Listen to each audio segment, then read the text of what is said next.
In a previous video clip, we looked at combining velocities, really adding velocities is what we were doing when we had motion in the x direction. So remember, we used Lorentz transformation, and you got an equation like this. And what I've done here is added these x subscripts to the velocities. U sub r, remember, is the velocity in the rocket frame. Our example was Bob here going with some velocity, and Alice is here, so I get her in the picture.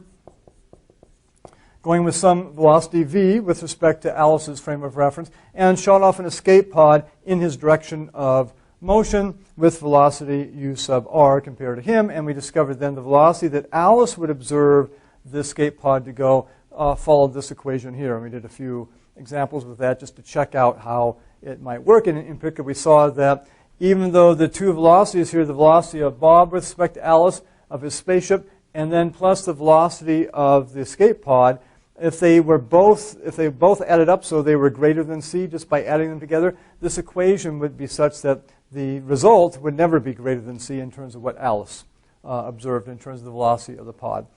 What we want to do now is do another case where what happens if Bob shoots it up maybe straight up or just perpendicularly off to the side here, and figure out what would Alice see in that situation. And interestingly enough, this will bring us back to the light clock that we were talking about recently.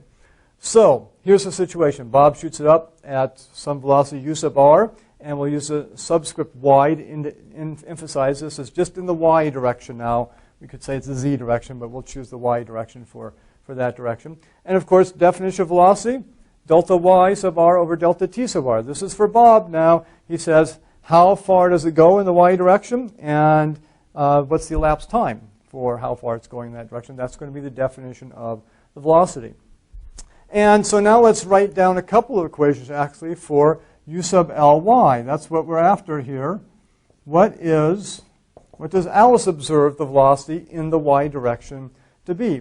So u sub ly here is going to be delta yl over delta tl, just by definition of the velocity. And this is why I, as a reminder, added the y and z components to our Lorentz transformation. Remember, they don't transform at all. They're the same. And so delta y sub l is going to be the same as delta y sub r. So this is going to be delta y sub r over delta t sub l. But that does change, of course, by our equation we used before. Remember, we could use deltas in here to indicate change of quantity. So we'll write that as delta y sub r on the top. And then delta t sub l, remember, is using the equation here, is going to be gamma times delta t sub r plus v over c squared delta x sub r. All right, again, these are the quantities that Bob is measuring. And we're assuming everything is constant velocity here. For those of you who've had some physics, you say, well, what if it's accelerating? Well, we're not dealing with that case here, and therefore we can define velocity as simply change in, not change in direction, but the direction, elapsed direction if you want, the direction covered divided by the elapsed time. So delta y sub r over this quantity here. Again, we'd like to simplify. We'd like to be able to get some of the u sub r rocket frame y components in here. And so let's pull out this delta t sub r, sort of like we did before, and see what happens here. So we have delta y sub r on the top still. And got a gamma here. The gammas don't cancel this time. And we're going to pull out a delta t sub r from that expression. So we've got delta t sub r times 1 plus v over c squared delta x sub r over delta t sub r. Okay, so delta t sub r times 1 is the delta t sub r. Delta t sub r plus this thing gives us that, because the delta t sub r's would cancel there, of course. But then this is a little strange here, because notice that we're doing an equation for the y component, but we've got some x components in here as well. Remember what this was? This is just the velocity of the pod in the x direction in the rocket frame. Okay, so we could write, in fact, just to remind ourselves here, u sub r x equals delta x sub r over delta t sub r by definition. Not very good delta there. That's even a worse one. There we go. Okay, now. So, but in our example here, note what happens up for Bob. Not what happens, but what is happening for Bob here. There is no velocity of the pod in the x direction. Remember, Bob's stationary as far as he's concerned. He's shooting the pod straight up as far as he's concerned, or straight off to the side. And therefore, there is no velocity in the x direction for this example. So in this example, this equals 0. No velocity of the pod in the x direction as far as Bob is concerned. And so that's nice, because this whole term then here is 0 for us. So this thing here turns into 0 for this case. And look at what we're left with here. Delta y sub r divided by delta t sub r, and also divided by gamma. Delta y sub r divided by delta t sub r, that's the velocity in the y direction for Bob in the rocket frame, u sub ry. So this simply becomes u sub r in the y direction divided by gamma. Okay? Now, we're going to come back to that in a minute, but let's do one other thing here too, just to make sure here, because for Bob it's going just straight up, right? But for Alice, Bob is moving that way. So Alice may, and probably will, and actually will observe that the pod is going to go up at an angle, because you do have the velocity of motion here of the spaceship involved. And so let's see if we can get that in here as well. So we'll squeeze it in right here. We just did that. And what we're going to do here, make a little room. So let's do u sub Lx. In fact, here's the formula we want to use right here. Don't have to rewrite it, because we already wrote it.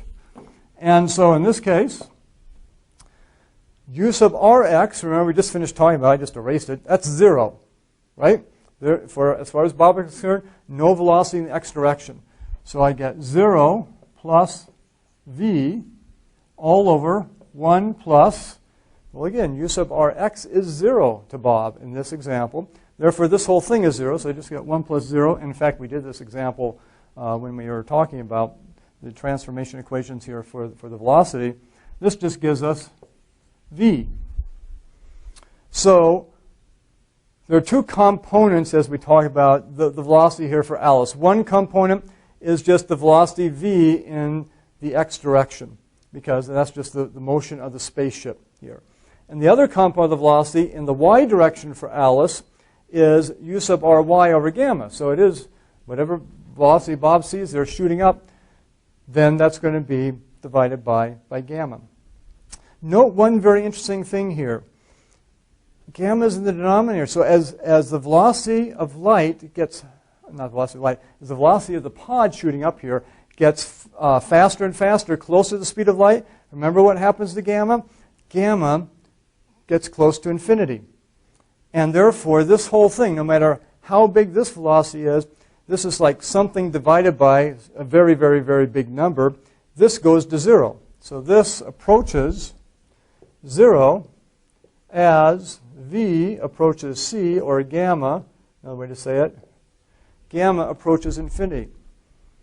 So that's very interesting, because what that's saying is no matter how fast Bob shoots up his escape pod, if his relative velocity is close to the speed of light, Alice sees almost no upward velocity at all. This is Alice's upward velocity in the y direction that she's observing.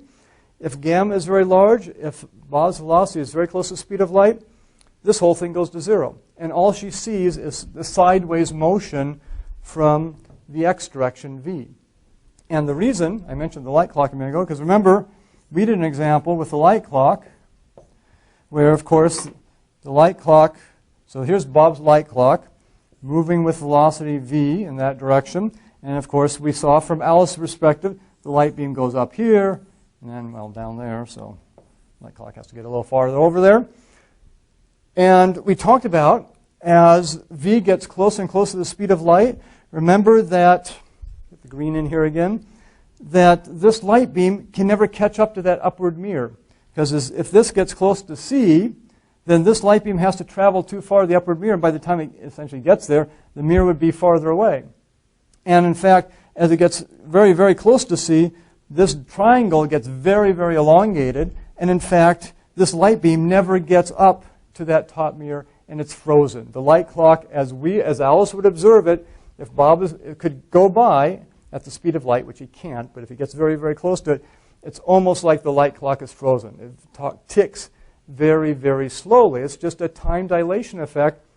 Gamma is very large, and therefore Bob's clock ticks very slow. If you could actually reach the speed of light, it's frozen. And that's what this mathematics here is telling us, another way that we argued for qualitatively earlier, that I never put the green in here. But if this is the velocity of light, if we're going c here, and so it can get up here at c, but it never gets up to that top mirror, that's what this is telling us. It's saying if we can go at the velocity of light, if Bob could shoot, or if Bob could have a spaceship at the velocity v of light here, then this would be infinite, and Alice's observed velocity for the escape pod going up, no matter what the velocity of the escape pod was, would be 0 in the upper direction, and she'd just see the c factor going across there. So tells us another way. It's good to have these consistency checks here, because you could say, just to make the point in one other way here, this light clock is sort of like the escape pod if the escape pod, instead of being an escape pod, were just a beam of light going up in that direction. Make it squiggly for a beam of light here. A beam of light going up in that direction, c. That's exactly what the light clock is. For Bob's perspective, it's going up and down like that. And so that's like shooting light beam directly perpendicular to Bob. If he's traveling at velocity c, then what this is saying in this case is Alice never sees that light beam go up.